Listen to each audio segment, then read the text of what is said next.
રાજ્યમાં અત્યાર સુધીની વરસાદની ઘટ થઈ પૂર્ણ। ગુજરાત રાજ્યમાં સામાન્ય કરતાં 12% વધુ વરસાદ નોંધાયો। અમદાવાદમાં સામાન્યથી 45% વધુ વરસાદ। આગામી 2 થી 3 દિવસ રાજ્યમાં સામાન્ય વરસાદની આગાહી। 30 તારીખ બાદ વધુ એક વખત ભારેથી અતિ ભારે વરસાદની છે આગાહી।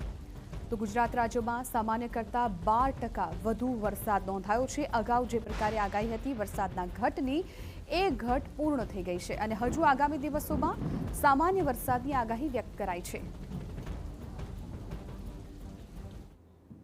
आने वाले हफ्ते में एक सिस्टम जो है बना हुआ है, वेल मार्क लो प्रेशर जो है over north west bay of Bengal and adjoining Orissa and west Bengal coast में वो जो है गुजरात की तरफ मूव कर रहा है और उसकी संभावना जो है 30 के आसपास जो है गुजरात में पहुंचने की है, जिससे जो है गुजरात के कई हिस्सों में जो है भारी से अत्यधिक भारी वर्षा की संभावना है।